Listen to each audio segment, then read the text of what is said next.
The June sky was a brilliant blue, the sun shining on the green grass where the town fair was in full swing. The stalls were colorful, the laughter of children echoed, and the smell of sweets filled the air. In the middle of the crowd, Emma, a 10-year-old girl with pigtails, held the leash of Bruno, a smart and loyal German shepherd. Bruno wore the red scarf Emma had picked out for the pet show. For Emma, today was more than just a day of celebration. It was a special day for her and Bruno. As Emma led Bruno to the check-in desk, a group of older boys standing nearby began to giggle. A tall boy nudged his friend and pointed at Bruno, saying, "Look at that stray dog. He probably doesn't know how to do anything." Emma heard every word, but she bit her lip and didn't respond. Bruno sensed the tension and moved closer, looking up at Emma as if to ask, "Are we okay? Don't mind them?" Emma whispered, her hand gently stroking the thick fur around the dog's neck. "You're amazing." But the teasing didn't stop. One of them deliberately blocked Emma and Bruno's path, saying sarcastically, "Hey kid, teach your dog to sit, or is it just dragging along?" Bruno groaned softly and Emma felt her heart tremble, not with fear but with anger and worry for her loyal friend. Before Emma could pull Bruno away, one of the boys suddenly kicked the dog hard in the side. Bruno let out a painful cry, clearly heard in the bustling fairground. The dog staggered and fell to the grass, his eyes bewildered and full of hurt. Emma screamed, ran to hug Bruno, tears rolling down her cheeks. The whole place froze in that moment. The laughter died away. No one dared to speak. Emma knelt beside Bruno, whispering through her choked breaths, "I'm here. They won't hurt you anymore." She pressed her face into the dog's warm, thick fur, feeling his weak heartbeat trying to calm itself. A few adults began to approach. A woman pulled out her phone and started filming her hands shaking with emotion. No one had expected this scene, a small girl hugging her dog, as if protecting the world. In the silence, everyone knew something important had happened. Emma didn't cry, but her eyes made everyone look back at themselves. Emma stood up, her eyes red, but her gaze steady. Bruno tried to follow, his legs shaking, but he refused to leave her side. One of the boys tried to back away, stammering, "It was just a joke." Emma turned to face him, her voice low but resonant over the breathless crowd. A joke. A joke that hurts someone like that is no joke. She bent down and gently stroked the wound on Bruno's side, then continued. "You think you're strong because you're bigger and more numerous, but you're weak because you don't understand what love is." The crowd around them stirred. An adult stepped forward, nodding at Emma in approval. Another pulled out his phone and began recording what was happening. Each person, each gaze shifted from disbelief to admiration. Emma had no fear, no hatred. Just a little girl standing next to her dog, saying what adults sometimes don't dare say.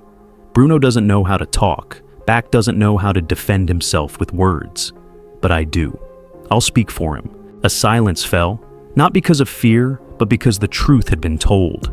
And in the midst of the colorful fairground scene, a small child's voice changed the whole crowd.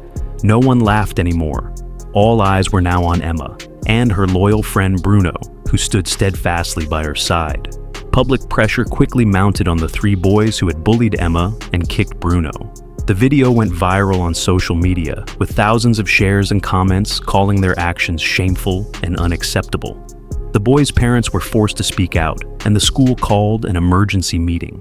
On Monday morning, the entire school was assembled in the schoolyard. In a hushed silence, three pale-faced boys stood on a podium. With teachers, students, and a few parents watching, the tallest boy stepped up to the microphone. "We're so sorry, Emma and Bruno," he said, his voice shaking. "We didn't understand the consequences of our actions until we saw your reaction. We were wrong." Emma stood in the middle of the crowd, silently holding her mother's hand. Next to her, Bruno sat still, his eyes no longer afraid. The whole schoolyard erupted in a soft applause, not for the bravery of the three boys, but for the recognition of justice.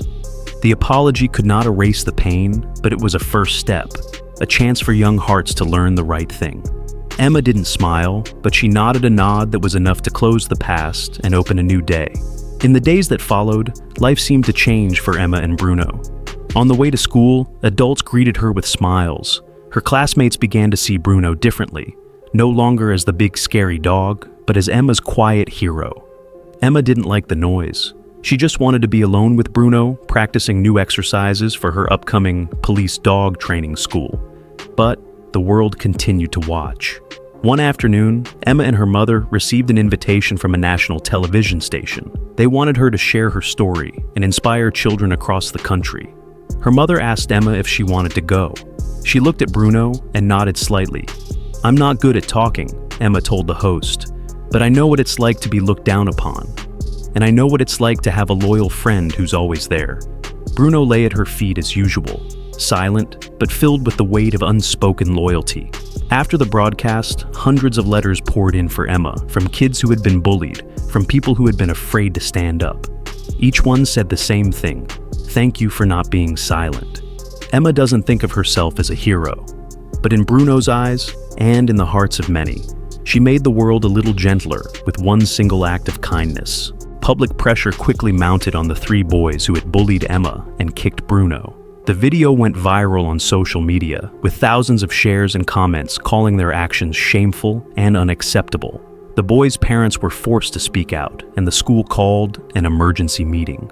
On Monday morning, the entire school was assembled in the schoolyard. In a hushed silence, three pale-faced boys stood on a podium. With teachers, students, and a few parents watching, the tallest boy stepped up to the microphone. "We're so sorry, Emma and Bruno," he said, his voice shaking. "We didn't understand the consequences of our actions until we saw your reaction. We were wrong." Emma stood in the middle of the crowd, silently holding her mother's hand. Next to her, Bruno sat still, his eyes no longer afraid. The whole schoolyard erupted in a soft applause, not for the bravery of the three boys, but for the recognition of justice. The apology could not erase the pain, but it was a first step, a chance for young hearts to learn the right thing. Emma didn't smile, but she nodded a nod that was enough to close the past and open a new day. In just a few days, the story of Emma and her dog Bruno had spread far beyond the small town. The video of Emma defending Bruno, along with the bold words, "You can't call hurt a joke," went viral. Major newspapers reported it with millions of views and comments filled with admiration. Many celebrities reshared the video with emotional messages. One famous actress wrote, "The world needs more babies like Emma." Animal welfare organizations sent letters of thanks, and some even sent Bruno gifts as a symbol of loyalty and forgiveness. From an ordinary girl, Emma became an inspiration to millions, a testament to the power of courage and compassion, even from a small heart.